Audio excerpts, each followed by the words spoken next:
Facebook, YouTube, অনেকে আবার routine করে লাগে। রোজার মাসে তো সময় পার করতে হবে, কোনো কাজ কাম নাই।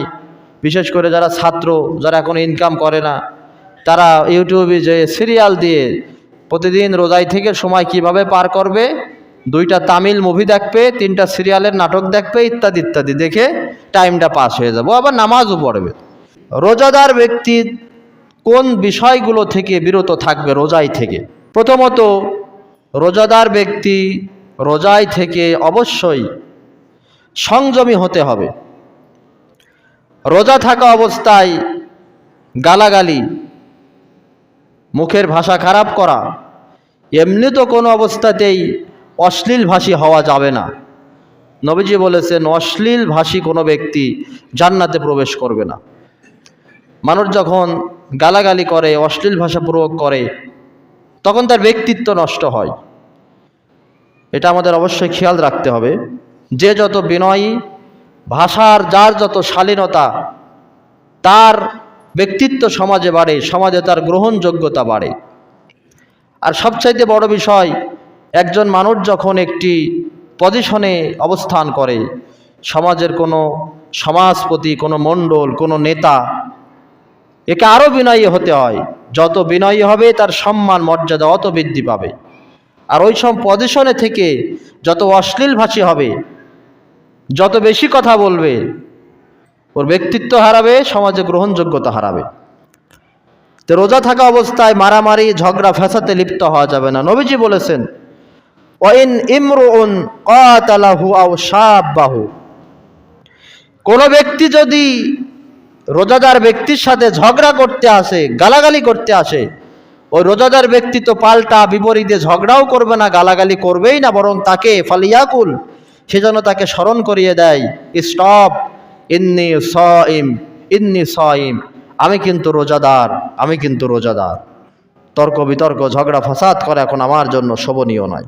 কষ্ট করে রোজা থাকাটাই হবে, ওই রোজা আপনার কোনো সোয়াব আসবে না। তারা কারা?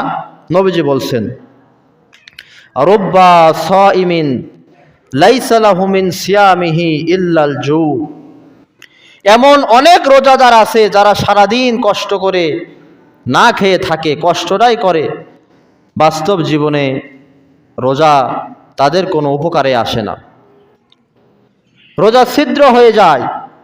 সাহাবীরা প্রশ্ন করলেন, ইয়া রাসূলুল্লাহ সাল্লাল্লাহু আলাইহি সাল্লাম, কোন আমলে, কোন কাজে রোজা নষ্ট হয়ে যায়, রোজা ছিদ্র হয়ে যায়?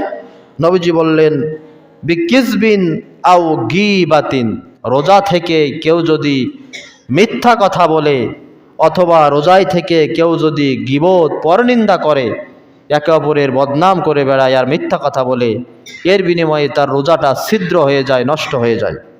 রোজায় থেকে আমাদেরকে আরও বিরত থাকতে হবে। অতিরিক্ত ঘুম, যাতে এমন না হয় রোজায় আছে বলে সারাদিন ঘুমিয়ে দিনটা পার করলাম।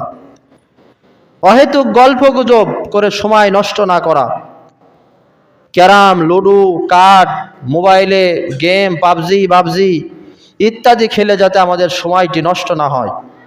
ফেসবুক, ইউটিউব, অনেকে আবার রুটিন করে লাগে। রোজার মাসে তো সময় পার করতে হবে, কোনো কাজ কাম নাই। বিশেষ করে যারা ছাত্র, যারা এখন ইনকাম করে না, তারা ইউটিউবে যে সিরিয়াল দিয়ে প্রতিদিন রোজায় থেকে সময় কিভাবে পার করবে, 2টা তামিল মুভি দেখবে, 3টা সিরিয়ালের নাটক দেখবে, ইত্যাদি ইত্যাদি দেখে টাইমটা পাস হয়ে যাবে, আবার নামাজও পড়বে। জোহরের সময় হলে নামাজ পড়বে, আসরের সময় নামাজ পড়বে, 5 ওয়াক্ত নামাজও পড়বে, কিন্তু টাইমটা পাস করার জন্য ওই Tamil movie, Bangla movie, Hindi movie, নাটক ইত্যাদি দেখে দেখে সময়টা পার করবে। রোজা আপনাকে গঠন করার উত্তম মাস, খাওয়ার কোনো ঝামেলা নেই।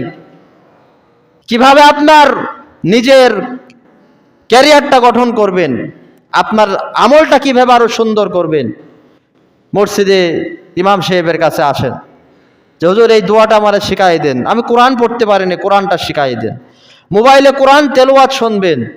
ভালো ভালো ইসলামিক স্কলার যারা ভালো ওয়াজ করেন, গ্রহণযোগ্যমূলক বক্তা যারা, তাদের ওয়াজগুলো শুনবেন রোজায় থেকে, এর মাধ্যমে সোয়াব হবে। জোহরের সময় হলে নামাজ পড়বে, আসরের সময় নামাজ পড়বে, 5 ওয়াক্ত নামাজও পড়বে, কিন্তু টাইমটা পাস করার জন্য ওই Tamil movie, Bangla movie, Hindi movie, নাটক ইত্যাদি দেখে দেখে সময়টা পার করবে। রোজা আপনাকে গঠন করার উত্তম মাস, খাওয়ার কোনো ঝামেলা নেই।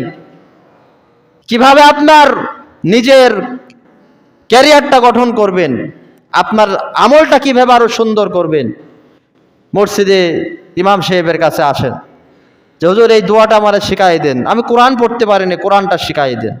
মোবাইলে কোরআন তেলাওয়াত শুনবেন, ভালো ভালো ইসলামিক স্কলার যারা ভালো ওয়াজ করেন, গ্রহণযোগ্যমূলক বক্তা যারা, তাদের ওয়াজগুলো শুনবেন রোজাই থেকে, এর মাধ্যমে সওয়াব হবে।